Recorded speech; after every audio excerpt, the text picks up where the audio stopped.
បាទសូមគោរពជំរាបសួរបងប្អូនទាំងអស់គ្នាថ្ងៃនេះខ្ញុំបាទសូមបង្ហាញជូនអំពីបន្លែនៅកសិដ្ឋានបឹងជង្រុកដែលចូលឆ្នះឆ្នះដែលស្ថិតនៅក្នុងតំបន់អភិវឌ្ឍបឹងជង្រុកដែលចូលឆ្នះឆ្នះឥឡូវនេះបន្លែយើងបានផលជាលើកទី2ហើយកាលពីលើកទី1នោះគឺយើងកាត់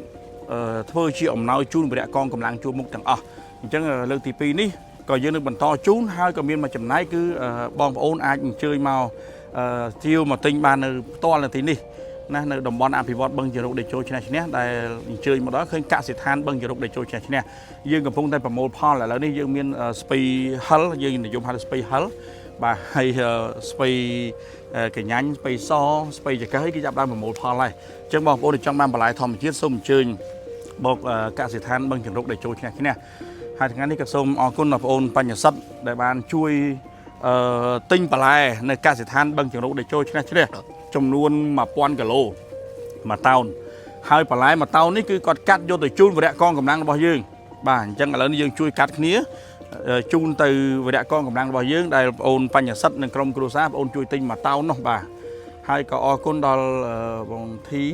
និងភរិយាម្ចាស់សថាគារអូមាសគាត់ជួយទិញ50 គីឡូហើយហេឆាយនិងភរិយាគាត់ជួយទិញ100 គីឡូហើយគឺបញ្ជូនទៅវិរៈកងកម្លាំងជួរមុខដូចគ្នាបាទដោយឡែកសម្រាប់បងប្អូនដែលចង់បានបន្លែធម្មជាតិទទួលទានគឺសូមអញ្ជើញមកកសិដ្ឋានបឹងជរុកដែលចូលឆ្នះឆ្នះរបស់យើងអញ្ចឹងអានេះគឺបងប្អូនឃើញស្ពៃយើងនិយមហៅស្ពៃហិលស្ពៃហិលបងប្អូនឃើញទេស្អាតល្អណាស់ព្រោះកសិដ្ឋានយើងគឺធម្មជាតិបាទបន្តិចទៀតខ្ញុំអញ្ជើញទៅមើលនៅខាងស្ពៃចកឹះហើយនៅស្ពៃកញ្ញាញ់បន្តទៀតបាទនេះបងប្អូនស្ពៃកញ្ញាញ់បាទ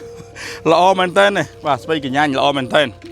នេះបងប្អូនឃើញនេះជាផ្ទះបន្លែមួយខ្នងទៀតអ្នកថតយើងឲ្យបងប្អូនឃើញអ្នកបន្លែល្អណាស់នេះជាការប្រមូលផលលើកទី2របស់កសិដ្ឋានបឹងជង្រុកដែលចូលឆ្នះឆ្នះបាទឥឡូវនេះយើងមកដល់ផ្ទះបន្លែមួយខ្នងទៀតហើយគឺកន្លែងនេះហៅស្ពៃជើងទាបងប្អូនយើងដែលនិយមយកទៅធ្វើជ្រក់ណាបាទនេះបងប្អូនឃើញល្អណាស់បាទណាស្ពៃជើងទាហើយយើងនិយមយកធ្វើជ្រក់បងប្អូនឃើញនេះជាផ្ទះបន្លែមួយខ្នងទៀតឥឡូវខ្ញុំសូមអញ្ជើញបងប្អូនទៅផ្ទះមួយកន្លែងមួយខ្នងទៀតបាទឥឡូវនេះយើងប្រមូលផល5ផ្ទះបាទដំណើរគ្នាបា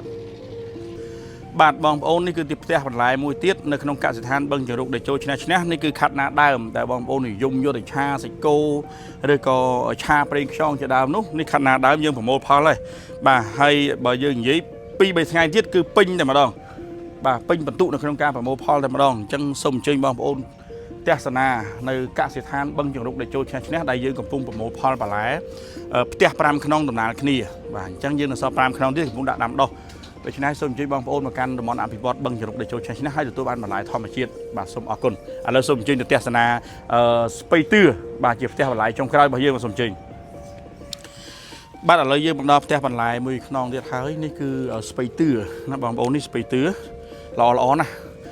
ដូច្នេះបងប្អូនដែលចង់បានបន្លែធម្មជាតិសូមអញ្ជើញមកកាន់កសិដ្ឋានបឹងជង្រុកដែលចូលឆ្នះឆ្នះនៅតំបន់អភិវឌ្ឍបឹងជង្រុកដែលចូលឆ្នះឆ្នះបងប្អូនអាចអញ្ជើញតាមផ្លូវកូនដំរីផ្លូវជាតិលេខ5ដល់កូនដំរីបងប្អូនបត់មកតាមម៉ាឡៃមកប៉ុន្តែបងប្អូនដល់គីឡូលេខ11បានឃើញខ្លោងទ្វារធំមួយដាក់ថា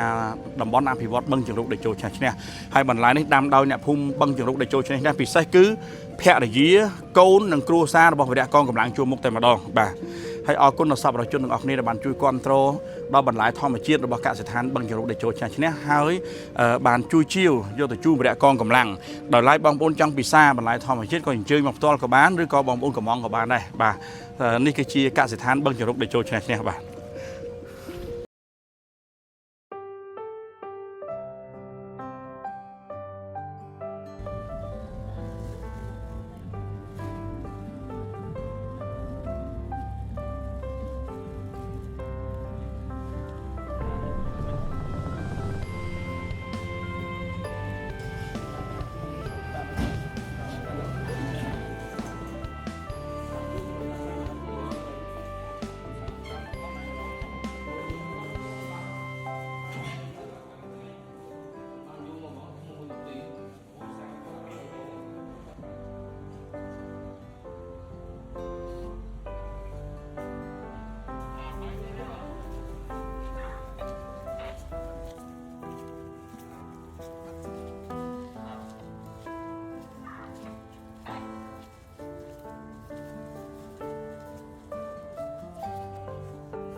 ជួយលើកយើង